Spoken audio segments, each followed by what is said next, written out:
ये कहानी गांव में रहने वाली एक लड़की नाइला की है जो कि बहुत गरीब थी। नाइला के वालिदैन का इंतकाल उसके बचपन में हो गया था। नाइला लोगों के घरों में काम करके अपने घर के अखराजात पूरे किया करती थी। इसी गांव में आसमान से एक परी आया करती थी। उसका नाम सोनिया था। सोनिया परी काफी नरम दिल परी थी। वो जमीन पर रहने वाले गरीबों का बहुत ख्याल रखती थी। जो इंसान भी किसी मुश्किल का शिकार होता था वो उसकी मदद किया करती थी। सोनिया परी सिर्फ इतवार वाले दिन जमीन पर रहने वाले लोगों से मिलने आती थी। एक दिन सोनिया परी जैसे ही आती है उसके पास एक बूढ़ी औरत आती है। वो कहती है, परी, मेरे पास 2 वक्त की रोटी खाने के लिए पैसे नहीं है, आप मेरी मदद करें। सोनिया परी अपनी स्टिक से मैजिक करती हैं और फौरन बूढ़ी औरत को आटा दे देती हैं। बूढ़ी औरत आटे का गट्टू देकर खुश हो जाती है। वो सोनिया परी को दुआएं देने लगती है।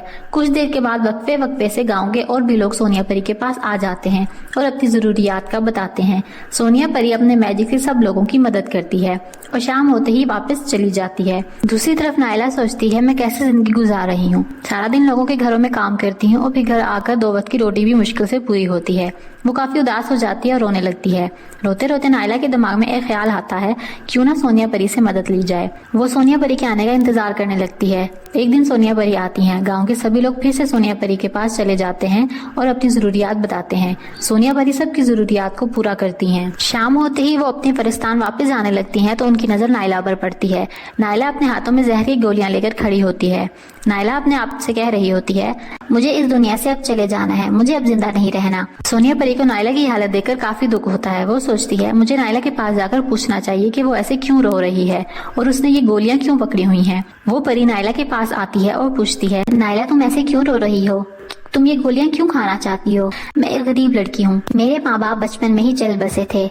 अब मैं अकेली रह गई हूँ। मैं लोगों के घरों में काम करती हूँ लेकिन अब मैं थक गई हूँ। मुझे यहाँ रहकर जरा खुशी नहीं मिलती।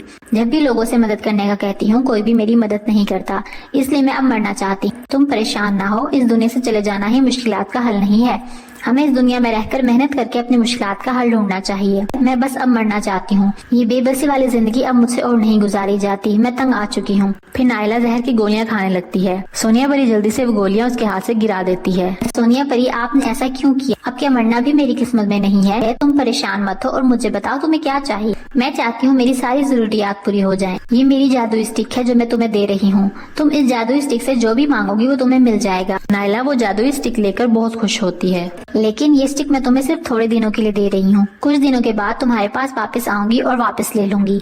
ये जादुई स्टिक मुझे देने के लिए शुक्रिया। और इस तरह सोनिया परी वहाँ से वापस चली जाती है। नाइला जादुई स्टिक को लेकर बहुत खुश होती है। वो उसे लेकर जैसे ही अपने घर पहुँचती है तो सबसे पहले स्टिक से कहती है, मुझे एक बड़ा सा घर रहने के लिए दो। देखते ही देखते नाइला की झोंपड़ी एक खूबसूरत महल में बदल जाती है। वो ये देखकर खुश हो जाती है। नाइला में अब गुरूर आने लगता है। वो सोचती है, अब तो जिंदगी काफी आसान हो गई है।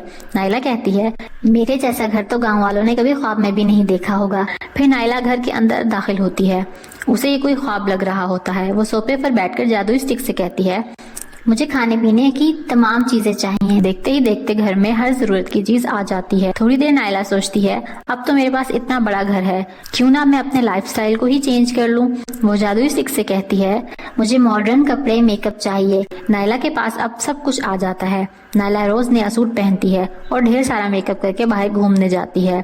नाइला अब अपने से गरीब लोगों से बात करना भी पसंद नहीं करती और ना ही वो अब गरीब लोगों से मिलती है। एक दिन आयशा नाइला के घर आती है। नाइला दरवाजा खोलती है। आयशा पूछती है, कैसी हो? इतने दिन हो गए हम मिले ही नहीं। मैं गरीब लोगों से बात करना पसंद नहीं करती। आयशा ये सुनकर दुखी हो जाती है। वो कहती है, नाइला, तुम अब बदल गई हो। इस पैसे की चमक ने तुम्हें सब भुला दिया है। मैं अब एक अपर क्लास से बिलोंग करती हूँ। कोई अगर मुझे तुम्हारे साथ घूमते फिरते देखेगा तो क्या सोचेगा इसकी कितनी गरीब दोस्त है। आयशा कहती है, मेरी बात सुनो। लेकिन नाइला उसकी बात काट देती है और कहती है, तुम मेरी बात सुनो और यहाँ से चली जाओ। आयशा को ये देखकर काफी अफसोस होता है। वो सोचती है, पैसे आने पर नाइला ने अपना रंग बदल लिया है। मैं कौन सा इससे पैसे मांगने आई थी। अगर ये थोड़ी देर मेरे साथ वक्त गुजार लेती तो क्या हो जाता। मैं भी अब नाइला से कभी नहीं मिलूंगी। नाइला अपनी जादुई स्टिक से कहती है, मेरी प्यारी जादुई स्टिक, मुझे बड़ी सी खूबसूरत गाड़ी चाहिए जिसे मैं खुद ड्राइव करूं। इस तरह घर के सामने एक बड़ी सी गाड़ी आ जाती है। नाइला ये देखकर बहुत खुश होती है। अब वो इस गाड़ी पर घूमती फिरती रहती है। बड़े बड़े क्लब ज्वाइन कर लेती है और पार्टीज में जाती है। एक दिन नाइला के घर एक बूढ़ी औरत आती है। वो नाइला से कहती है, बेटा, मैं गरीब औरत हूँ, मुझे खाने के लिए कुछ दे दो। मेरे घर कोई रोटी नहीं है, जाओ यहाँ से। बेटा मैंने 2 दिन से कुछ नहीं खाया। तुमने रोटी नहीं खाई तो मैं क्या करूँ? मैंने कोई फैक्ट्री नहीं खोली हुई। बेटा अगर तुमने रोटी नहीं देनी तो ना दो, लेकिन बदतमीजी मत करो। किसने कहा था मेरे घर आकर बात करने के लिए? अब जाओ यहाँ से, चली जाओ। बूढ़ी औरत नायला का ये रवैया देखकर बहुत दुखी होती है और चुपचाप वहाँ से चली जाती है। ऐसे ही दिन गुजरते रहते हैं। नायला अपने पैसे के नशे में होती है, इसे किसी चीज की फिक्र नहीं होती।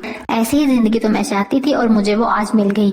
अमीर होने का भी कितना मजा है, किसी किस्म की टेंशन नहीं होती, बस खाओ पियो और जिंदगी एंजॉय करो। अगले दिन गांव के कुछ गरीब लोग नायला के घर आते हैं। वो नायला से कहते हैं, हमारी कुछ मदद कर दो, हमारे छोटे छोटे बच्चे रात भूखे सोते हैं। नायला उन लोगों के साथ काफी बदतमीजी करती है और वहाँ से जाने का कहती है। मैंने इधर कोई ज़कात खाना नहीं खोला हुआ जो हर दूसरे दिन तुम लोग मदद के लिए आ जाते हो। नायला सोचती है कुछ दिनों के बाद तो सोनिया परी मेरे से ये जादुई स्टिक वापस ले लेंगी। उन्होंने ये स्टिक मुझे कुछ दिनों के लिए दी थी।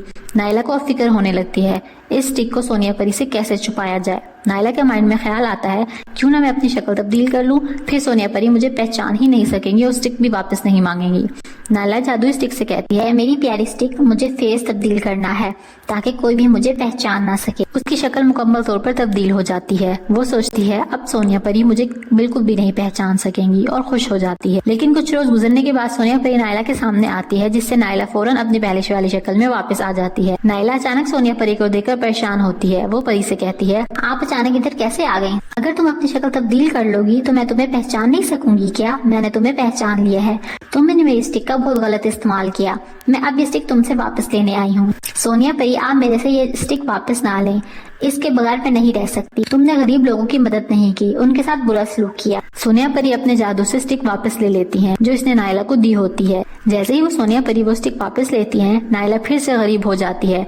उसका घर फिर झोंपड़ी में बदल जाता है। सारे कपड़े, मेकअप खत्म हो जाता है। सोनिया परी कहती है, ये स्टिक मैंने तुम्हारी हालत पर रहम खा कर दी थी, लेकिन तुमने इसका बहुत गलत इस्तेमाल किया और अपने अंदर गुरूर भी ले आई। नायला काफी रोने लगती है और कहती है, सोनिया परी, ये जादुई स्टिक मुझे वापस कर दे, आइंदा ऐसा कभी नहीं होगा। अब ये तुम्हें कभी नहीं मिलेगी। ये कहकर वो वहाँ से चली जाती है।